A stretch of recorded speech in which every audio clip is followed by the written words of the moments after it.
Hey, what's up, guys? Ken here from the Retro Toyscapades channel in Malaysia. I hope that everyone's doing good out there. Now, today on the channel, I want to do a mini comic review of the classic Masters of the Universe storylines. These are the original mini comics that came with the toys in the 1980s, and it's packaged here in this Dark Horse mini comic collection. Today's story is called The Terror Claws Strike. Now, I chose this one because I recently got the Skeletor action figure from the 1980s, the one that comes with the Terror Claws accessories. And I was fascinated by actually what's the story behind them, all right? I mean, why does a terrifying figure like Skeletor need additional claws? Okay, the guy's like a magician, right? I mean, does he need, attachments to further terrify his enemies?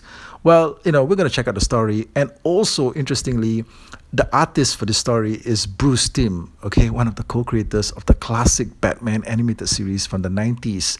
So let's check out what he's done for this book. Now, the story begins at a time of great celebration in the land of Eternia. King Randor is addressing the people, and he's talking about something called the Gem of Life. Now, apparently there's a ritual every year where this particular gem is handed over to a different Eternian farmer for protection. Okay, it is the farmer's responsibility to protect this gem, and in return, the gem shall bless the lands with a bountiful harvest. Crops shall be aplenty. Food will overflow.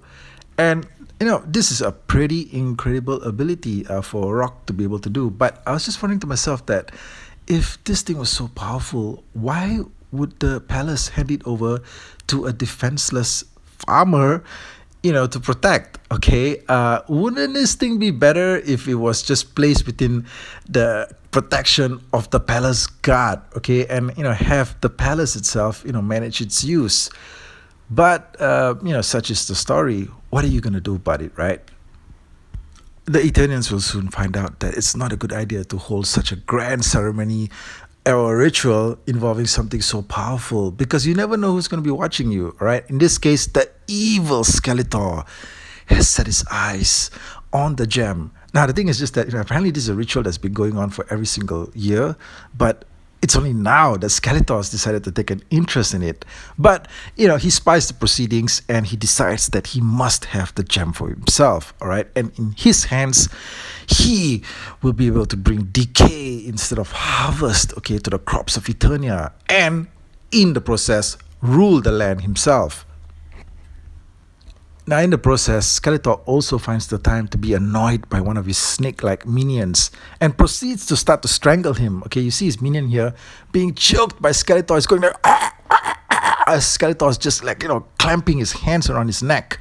I was trying to figure out just who exactly is this character supposed to be, because he's not really mentioned by name in the story, and he doesn't seem to be like any of the characters that I recognize from the cartoon or the toy line. So my guess is he's just a random snake-like character that they threw into the story just to be abused by Skeletor. Skeletor then mentions that he's heading off to see his good buddy Spikor. Spikor, who is busy in his lair fashioning a terrifying new weapon for Skeletor to use against He-Man. And you see Spikor here just hard at work, toiling away to craft the perfect instrument of destruction for his master, the perfect weapon. Skeletor then turns up to receive his gifts, and we see the Terror Claws for the very first time. And this panel here is just phenomenal. I love the artwork in this entire story.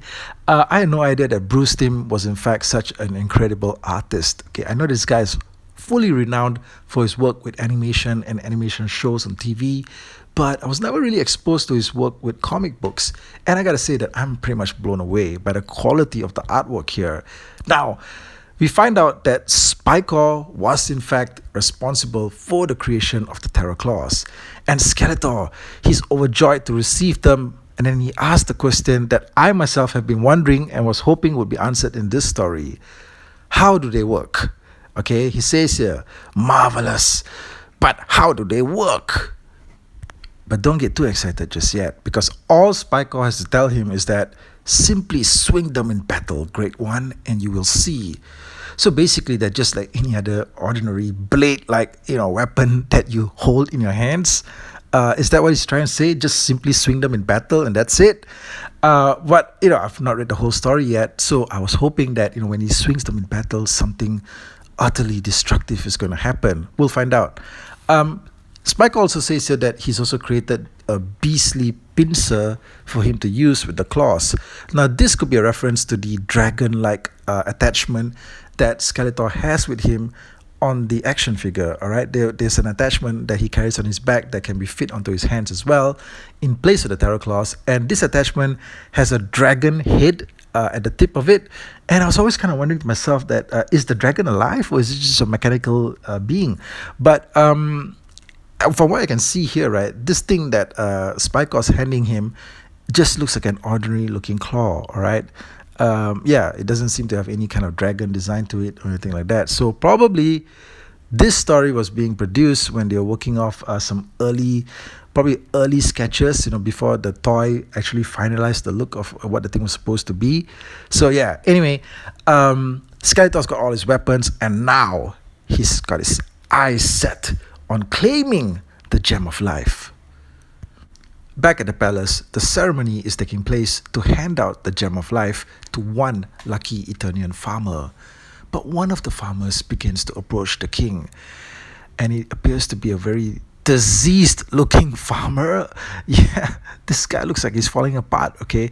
But just as he gets too close, turns out that he transforms into Skeletor and snatches the Gem of Life from King Randor. In this shot here, Skeletor actually looks like he's 3 times the size of a normal civilian. Prince Adam takes note of all the commotion and transforms himself into He-Man, the most powerful man in the universe.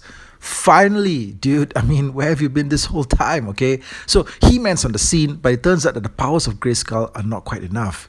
No, to take down Skeletor, he's gonna need a little bit of extra help. And he calls upon the power of the Flying Fists. Now, I talked about the Flying Fist of Power in my review of the vintage He-Man figure from a couple of weeks ago. Do check it out, it's on the channel. And basically what this power does is that it was a gift from the sorceress to He-Man, and it sort of like amplifies his strength, to the point of utter immensity. It's like if his power was already at 100, then the power of the Flying Fist would amplify it to like 1,000, okay? And it looked cool as an action figure because he has those spinning weapons that he comes with, like the spinning mace and the spinning shield. But when you see this power on display in the comic book, what he looks like is that he's just spinning his arms around like he's caught in a tornado. Now, this panel here shows the power of the Flying Fists in full effect. And look at this thing here. You might either think that it looks awesome or, just freaking ridiculous, okay? Because He-Man looks like he's just possessed, okay, right? Like he's just caught in a cyclone, okay, like in a twister. And apparently when this power is employed, nothing can stand in its way. And you see He-Man using it to burst through a wall of flame just to get to Skeletor. But Skeletor's got the drop on He-Man, and there's a solid full-page shot here of Skeletor using the Terror Claws to slash at He-Man and knock him off his feet. Now, the classic mini comics, okay, the ones from the 80s, they had a higher page count. This one is something like 14 pages or so, compared with the modern mini comics that are coming out with the MOTU Origins figures, which only have about 6 pages. So there's no way those modern new comics could actually sacrifice a whole entire page just to give you a stunning visual such as this. But they could do it back in the day, and this shot is just fantastic, okay? If I had this on a freaking poster, man, I'd put it up on the wall straight away, okay? So yeah, so we see the Terror Claws being used, finally, okay, slashing their way through He-Man. Okay, then comes the part in the story that I simply was not expecting, okay? Because He-Man just throws a single punch, okay? One single punch, and Skeletor's knocked off his feet. It's like a total knockout.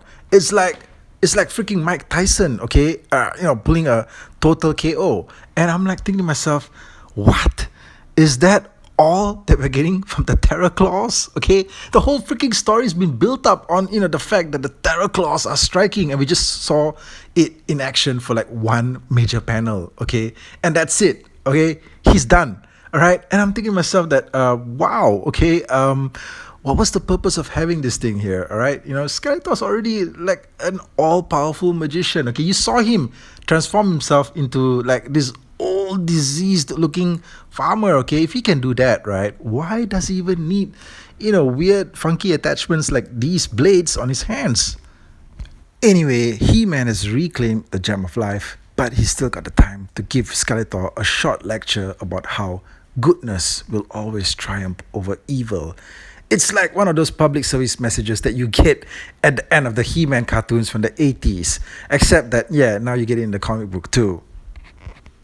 Now, the most unbelievable thing that happens next is that after lecturing Skeletor and after reclaiming the Gem of Life, He-Man just leaves him there and walks away. Okay, he just walks away like he's walking away from a bad relationship. Okay, what? Isn't he even going to try to attempt to arrest Skeletor, put him behind bars or something like that? I mean, there's a jail cell in Castle Grayskull, right? Why is he just leaving Skeletor just hanging around back there? All right, the guy's practically defenseless. Why not just take him in? Okay, is this the reason why their battle is meant to go on for eternity? But yeah, He-Man just walks away and leaving Skeletor to cry out that the Terror Claws will return again. But why? Okay, you only got like one good slash in. Why would they need to return? Okay, why do you need to freaking bring back the Terror Claws? Just freaking burn them, all right? So anyway, that's the video, guys. I was actually really disappointed, I have to say, because I was expecting so much from the build-up and the potential of what the Terror Claws could be. And as it is, it seems like it's just any other blade attachment, like like what Wolverine has or like what Freddy Krueger has, and that's basically about it. So hey guys, I hope you guys enjoyed the video. Let me know what you thought of it in the comment section below. Let me know if you want me to review any other particular story that you have in mind, or I'll just choose some at random from the mini comic collection, and I'll catch you guys again real soon. Thank you.